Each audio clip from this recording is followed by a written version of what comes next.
Henry here got on the train with $200. He couldn't see any harm in a friendly game of cards. What if the other men were strangers? And take Joe Talent. He's got a nice wife at home. But he met this girl at the bar, and she looked after the first couple of drinks.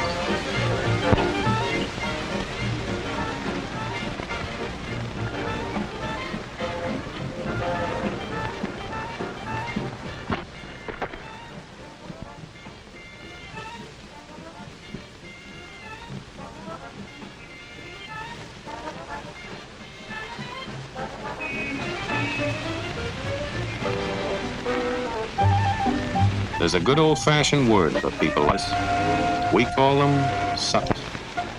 And there are other people who stay up nights figuring out how to take away what they've got. There are all kinds of games. Mike here, for instance. He's got everything. He's young, he's healthy, got a job.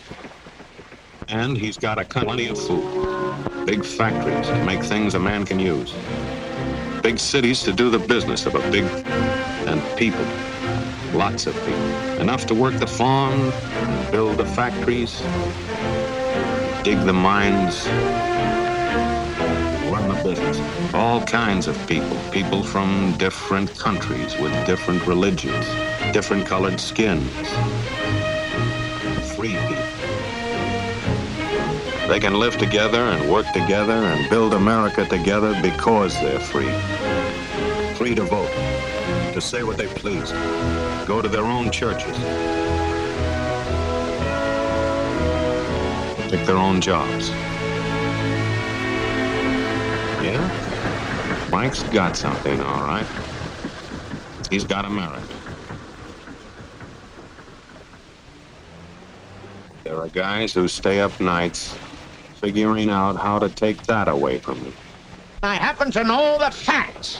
My friends, I'm just an average American. But I'm an American. And some of the things I see in this country of ours make my blood boil. I see people with foreign money. I see Negroes holding jobs that belong to me and you. Now I ask you, if we allow this thing to go on, what's going to become of us real Americans? I've heard this kind of talk before, but I never expected to hear it in America. This fellow seems to know what he's talking about. What are we real Americans going to do about it? You'll find it right here in this little pamphlet. The truth about Negroes and foreigners. The truth about the Catholic Church. Do you believe in that kind of talk? That all makes pretty good sense to me. And I tell you, friends, we'll never be able to call this country our own until it's a country without. Without what? Yeah, without what? Without Negroes. Without alien foreigners. Without Catholics. Without Freemasons. You know these things. What's wrong with the Masons? I'm a Mason. Hey, that fellow's talking about me.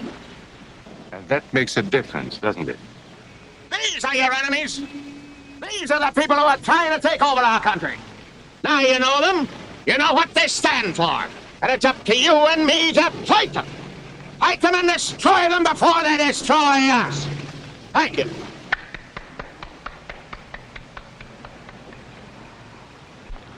Before he said Masons, you were ready to agree with him. Yes, but he was talking about... What about those other people? In this country, we have no other people. We are American people. What about you? You aren't American, are you? I was born in Hungary, but now I am an American citizen. And I have seen what this kind of talk can do. I saw it in Berlin. What were you doing there? I was a professor at the university. I heard the same words we have heard today. But I was a fool then. I thought Nazis were crazy people, stupid fanatics. But unfortunately, it was not so. You see, they knew that they were not strong enough to conquer a unified country. So they split Germany into small groups. They used prejudice as a practical weapon to cripple the nation. Of course, that was not easy to do. They had to work hard to do it. You see, we human beings are not born with prejudices. Always they are made for us, made by someone who wants something. Remember that when you hear this kind of talk. Somebody's going to get something out of it, and it isn't going to be you. This is not classroom theory. I saw it happen. I saw it first in Berlin in 1932. 5 young men that I knew were standing in the crowd listening to the Nazi speaker. Eric was a Catholic. Anton, a student of mine, was a Jew. Heinrich owned a small hardware store. Karl was a farmer. And Hans was an unemployed metal worker. To all Bavarian Germans, I say it is time you inherited the nation which rightfully belongs to you. To you alone belongs the glorious destiny of the Greater Germany. The Nazi Party will provide land for the farmer, work for the worker, and profits for the small businessman. Who is getting these things now? The Jew. The Jew who has stolen our nation and our birthright. Who makes all the money and takes all our jobs? The Jew! He must be shunned. He must be ostracized. He must be eliminated.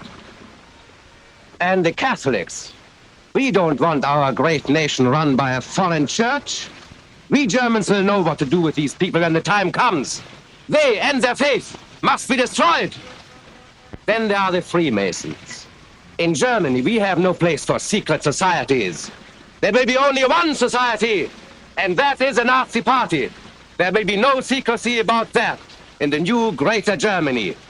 One by one, he attacked each minority and he split them off one from the other. These men were all fellow Germans when they came here today. Now they were split into rival groups, suspicious of each other, hating each other. They were being swindled, all of them. But the man who was really being fooled was Hans. He was pure German, according to Nazi standards. To him they promised everything, and he fell for it. That's how Hans became a Superman. They gave him a uniform and they pumped up his ego. He wasn't just a little fellow out of work anymore. He was a member of the master race. Hans and thousands of others like him, all playing a sucker's game. They gambled with other people's liberty, and of course they lost their own. A nation of suckers. Hitler needed these people. There was lots of work to be done. There were trade unions to be smashed, because unions were organized and might offer resistance. There were many political parties in Germany. These the Nazis destroyed. They were determined to smash every organization where people might band together and resist them. There were Jews to be beaten and killed. The Jews were not powerful, but they were a convenient excuse for all the nation's ills. And besides, a Nazi party member could not take over this man's store. Hundreds of Catholics were put in jail because the Catholic Church had strength and could resist the Nazi drive for power. They had split the nation into 100 pieces, and then one by one, they had destroyed the pieces. Over these broken pieces, the Nazis rode into power. One party, one nation, one religion. These men had won their struggle for power. They now ruled all of Germany. But still they had trouble with their oldest and most persistent enemy, the truth. They found that truth does not die easily. And so they decided to abolish truth. One great source of truth is literature. So they burned books, 20 million of them. Many great men in Germany who were spokesmen for truth were jailed or driven from their country. Teachers, writers, scientists. Education was discouraged. In 5 years, college attendance dropped 53%. It was forbidden to listen to a British radio program or read an American newspaper. In Nazi Germany, you had to get your information from the Goebbels. He knew what was best for you. The church was one force in Germany still strong enough to proclaim the truth in public. This Catholic priest was arrested the following day on charges of immorality. The Protestant church also continued to try and fight for truth. The Nazis put this man in a concentration camp. There were others who spoke for truth, and I am proud to say that educators were among them. And what, may I ask, is an Aryan? I don't know myself. But let us see what our present so-called authorities have to say about it. They say he is tall,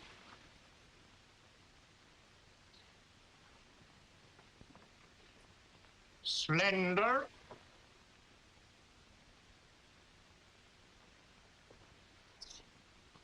blue-eyed, and blonde. There is no Aryan race. And more important, there is no master race. There are people who may find these ideas convenient, but science cannot support. There is no scientific proof that there's any correlation between a man's racial characteristics and his native ability or character. In all racial groups, we find the same range of potentialities. We find idiots and geniuses. We find criminals and philanthropists. We must judge each man as an individual and not by the color of his skin or his eyes or by the length of his nose.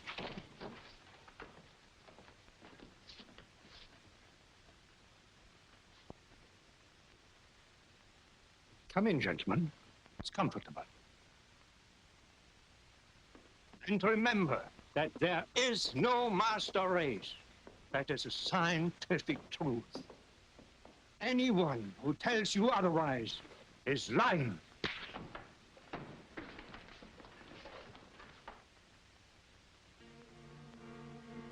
And so, for all practical purposes, truth had been abolished in Germany. A lot of my German friends wondered what had hit them. How did it happen? Where did it start? It started right here. And this was where it could have been stopped. If those people had stood together, if they had protected each other, they could have resisted the Nazi threat. Together they would have been strong. But once they allowed themselves to be split apart, they were helpless. When that first minority lost out, everybody lost out. They made the mistake of gambling with other people's freedom. Now let's see how those bets paid off. Karl the farmer was gambling on a better life for himself. What he got was extra hours of back-breaking work, as much as 100 hours a week. He was forced to stay on his land and produce what he was told to produce, because now Hitler was preparing for war. For Heinrich, who owned a hardware store, the bet didn't pay off either. 104,000 small businesses were closed in 2 years. And for Hans, conditions hadn't improved any. He had a job now in the munitions factory, but he worked long hours for little pay. The working conditions grew increasingly bad. And even though he didn't like the job, he wasn't permitted to leave it. And when Hitler decided the time was right, Germany went to war. Not by declaring war, but by a carefully prepared sneak attack. Once again, Hitler needed Hans to do his dirty work. Hans was an expert at brutality this time, and Hitler had decided to use Hans and his brutality against other peoples, the Czechs, the Poles, the French, the Russians. But in the crucial test of war, Hitler's race theories didn't pay off. His pure-blooded supermen were defeated by the mongrel armies he despised. By the British at El Alamein.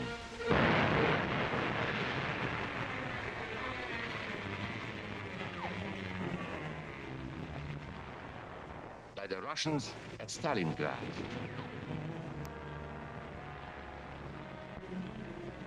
Then on D-Day by American soldiers of every color and religion, who smashed across the Normandy beaches and drove on through to the heart of Germany. For the misguided Germans who had swallowed the Nazi bait, the Nazi game did not pay off. The continent of Europe was strewn with millions of German bodies, pure Aryan bodies. Karl, the farmer, was left in the snow outside of Moscow. Heinrich stayed in Italy at Salerno. And Hans, who was going to rule the world, got only a little patch of Normandy that he could call his own. We must never let that happen to us or to our country.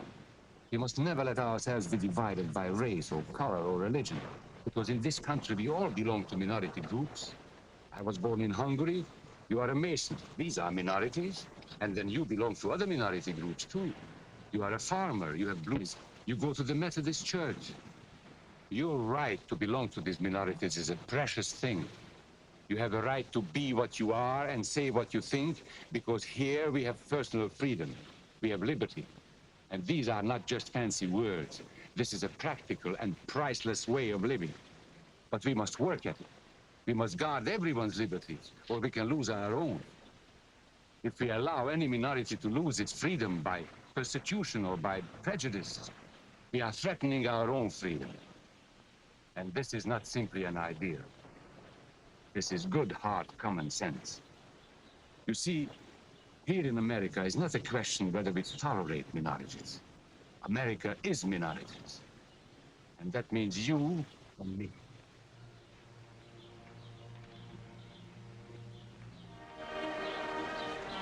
So let's not be suckers. We must not allow the freedom or dignity of any man to be threatened by any act or word. Let's be selfish about it. Let's forget about we and they.